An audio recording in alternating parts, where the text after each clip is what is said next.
जय हिंद।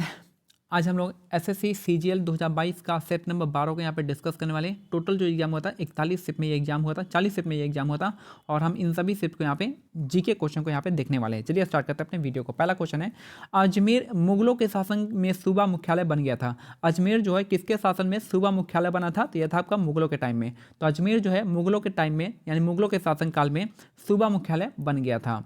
नेक्स्ट है क्वेश्चन 2, देखिए यहाँ पे क्वेश्चन 2 कहता है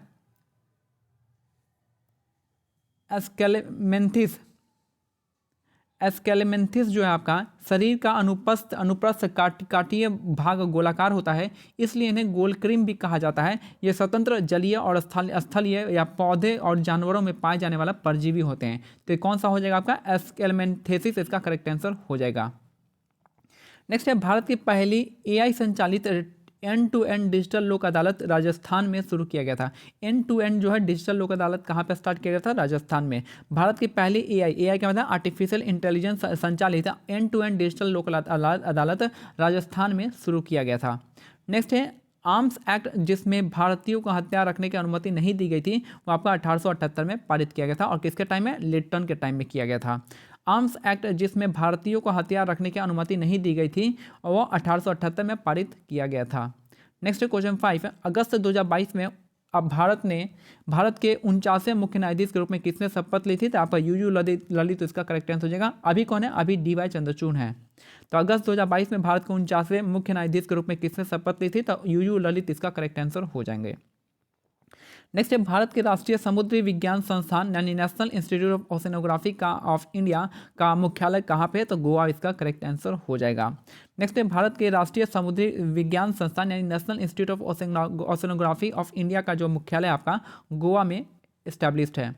नेक्स्ट है, निम्नलिखित में से कौन उन फ्रांसीसी रसायनज्ञों में से एक थे जिन्होंने फॉर्मिक अम्ल, मेथेन और एसिटिलीन जैसे कार्बनिक यौगिक को उनके तत्वों से संश्लेषित किया था? तो आपका मार्शलिन बर्थेलोट इसका करेक्ट आंसर हो जाएगा। निम्नलिखित में से कौन उन फ्रांसीसी रसायनज्ञों में से एक थे जिन्होंने फॉर्मिक अम्ल, मेथेन और एसिटिलीन जैसे कार्बनिक यौगिक का उनके तत्वों के साथ संश्लेषित किया था? तो मार्शलिन बर्थेलोट इसका करेक्ट आंसर हो जाएंगे। नेक्स्ट है, निम्नलिखित में से कौन देश के फीफा महिला विश्व कप 2023 की मेजबानी करेंगे? तो न्यूजीलैंड और ऑस्ट्रेलिया इसका करेक्ट आंसर हो जाएगा। तो निम्नलिखित में से कौन देश के फीफा महिला विश्व कप 2023 की मेजबानी करेगा? तो न्यूजीलैंड और मैक्सिको इसका न्यूजीलैंड और ऑस्ट्रेलिया इसका करेक्ट आंसर हो जाएगा और 2023 में ये करने वाले हैं। नेक्स्ट है क्वेश्चन 9, देखिए उगाड़ी त्यौहार निम्नलिखित में से किस राज्य में मनाया जाता है? तो उगाड़ी त्यौहार जो आपका आंध्र प्रदेश राज्य में मनाया जाता है। उगाड़ी का त्यौहार जो है कहाँ पे मनाते हैं? तो आंध्र प्रदेश का करेक्ट आंसर हो जाएगा उगाड़ी। नेक्स्ट है, एशियाड निम्नलिखित में से किसके द्वारा विनियमित होता है? तो आपका ओलंपिक काउंसिल ऑफ एशिया इसका करेक्ट आंसर हो जाएगा। तो एशियाड जो है आपका किसके द्वारा विनियमित होता है? तो एशियाई ओलंपिक परिषद ने ओलंपिक काउंसिल ऑफ एशिया इसका करेक्ट आंसर हो जाएगा। नेक्स्ट है, पृथ्वी के चारों ओर चंद्रमा की गति के लिए कौन सा बल उत्तरदायी होता है? तो अभिकेंद्रीय बल इसका करेक्ट आंसर हो जाएगा। तो पृथ्वी के चारों ओर चंद्रमा की गति के लिए कौन सा बल उत्तरदायी है? तो अभिकेंद्रीय बल इसका करेक्ट आंसर हो जाएगा।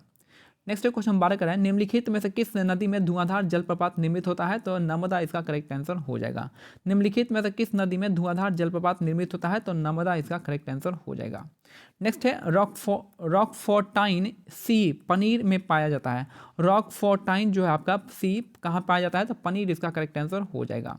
नेक्स्ट है, जून 2022 में नीति आयोग का मुख्य कार्यकारी अधिकारी किसे नियुक्त किया गया था? तो परमेश्वर अय्यर इसका करेक्ट आंसर हो जाएगा। तो जून 2022 में नीति आयोग का मुख्य कार्यकारी अधिकारी किसे नियुक्त किया गया है? तो परमेश्वर अय्यर इसका करेक्ट आंसर हो जाएंगे। नेक्स्ट है, मन्ना डे को किस वर्ष के लिए दादा साहेब फाल्के पुरस्कार को सम्मानित किया गया था? तो 2007 के लिए किया गया था। तो मन्ना डे को किस वर्ष के लिए दादा साहेब फाल्के पुरस्कार से सम्मानित किया गया था? तो 2007 के लिए सम्मानित किया गया था। नेक्स्ट है, बाजार में कार्य उपलब्धता और उपलब्ध श्रमिक के कौशल के बीच बेमेल होने के कारण उत्पन्न होने वाली बेरोजगारी क्या कहलाती है? तो इसको हम संरचनात्मक बेरोजगारी कहते हैं। तो बाजार में कार्य में उपलब्धता और उपलब्ध श्रमिकों के कौशल के बीच में जो बेमेल होता है, तालमेल होता है, वो उत्पन्न होने वाली बेरोजगारी को हम क्या कहते हैं? तो उसको हम संरचनात्मक यानी स्ट्रक्चरल बेरोजगारी कहते हैं, स्ट्रक्चरल अनएम्प्लॉयमेंट। नेक्स्ट है, निम्नलिखित में से कौन जंतु अकशेरुक नहीं होते हैं? तो सरीसृप इसका करेक्ट आंसर हो जाएगा। तो निम्नलिखित में से कौन जंतु अकशेरुकी नहीं होते हैं? तो सरीसृप इसका करेक्ट आंसर हो जाएगा। नेक्स्ट है, सिक्किम में प्रतिवर्ष मनाया जाने वाला एक प्रथागत नृत्य उत्सव कागेद नृत्य किस महीने में होता है? तो दिसंबर महीने में होता है। कागेद जो आपका नृत्य होता है दिसंबर के मंथ में कागेद नृत्य को मनाया जाता है। दिसंबर हो गया। नेक्स्ट है, निम्नलिखित में से किस मामले में भारत के सर्वोच्च न्यायालय ने संविधान के मूल संरचना के सिद्धांत को प्रतिपादित किया था? तो केशवानंद भारती केस 1973 का हो जाएगा। निम्नलिखित में से किस मामले में भारत के सर्वोच्च न्यायालय ने संविधान की मूल संरचना के सिद्धांत को प्रतिपादित किया था? तो ये हो जाएगा आपका केशवानंद भारती केस, इसका करेक्ट आंसर हो जाएंगे केशवानंद भारती केस। नेक्स्ट है, कौन सा विशेष ज्ञान का या व्यवहारिक अनुभव भारत के राष्ट्रपति द्वारा राज्यसभा के लिए मनोनीत किए जाने वाले शर्त नहीं है? तो वाक्पटुता इसका करेक्ट आंसर हो जाएगा। तो कौन सा विशेष ज्ञान या व्यवहारिक अनुभव भारत के राष्ट्रपति द्वारा राज्यसभा के लिए मनोनीत किए गए जाने की एक शर्त नहीं है? तो वाक्पटुता नहीं हो, बाकी साहित्य है, कला है, विज्ञान, इसका करेक्ट आंसर हो जाएगा। नेक्स्ट है, जिस वर्ष की कीमतों का उपयोग वास्तविक सकल घरेलू उत्पाद की गणना के लिए किया जा रहा है उसे क्या कहते हैं? तो उसे हम आधार वर्ष यानी बेस ईयर कहते हैं। ठीक है, जिस वर्ष की कीमतों का उपयोग वास्तविक सकल घरेलू उत्पाद की गणना के लिए किया जा रहा है तो उसको हम क्या कहते हैं? उसको हम आधार वर्ष या फिर आपका बेस ईयर कहते हैं। नेक्स्ट है, आत्मनिर्भरता को प्राप्त करना और गरीबी उन्मूलन किस पंचवर्षीय योजना का उद्देश्य था? तो ये था 5वीं पंचवर्षीय योजना का उद्देश्य था। आत्मनिर्भरता को प्राप्त करना और गरीबी उन्मूलन किस पंचवर्षीय योजना का दोहरे उद्देश्य थे? तो 5वीं पंचवर्षीय योजना इसका करेक्ट आंसर हो जाएगा। नेक्स्ट है, मोहिनी अट्टम नृत्य शैली की उत्पत्ति किस राज्य से हुई थी? तो केरल राज्य से वहाँ पे हुआ था।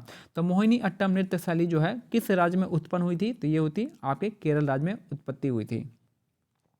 नेक्स्ट है, निम्नलिखित में पंक्तियों किसकी थी? तो सरफरोशी की तमन्ना अब हमारे दिल में है, देखना है जोर कितना बाजुए कातिल में है। ये जो कहा था आपका राम प्रसाद बिस्मिल ने कहा था, और लिखा किसने था? तो लिखे थे आपके बिस्मिल अजीमाबाद ने लिखा था। तो सरफरोशी की तमन्ना जो है आपका हमारे दिल में है, ये आपका ये जो लाइन है आपका ये किसका है? तो राम प्रसाद बिस्मिल ने इसको फेमस किया था, और लिखे थे कौन? तो लिखे थे आपके बिस्मिल हजारीबाद अजीमाबाद, बिस्मिल अजीमाबाद उन्होंने लिखा था। नेक्स्ट है, रवि कीर्ति निम्नलिखित में से किस राजवंश के शासक के दरबारी कवि थे? तो आपके चालुक्य वंश के थे। तो रवि कीर्ति जो आपके थे किसके? तो रवि कीर्ति निम्नलिखित में से किस राजवंश के शासक के दरबारी कवि थे? तो चालुक्य के थे। और शासक कौन था? तो शासक था उस समय पुलकेशिन द्वितीय थे।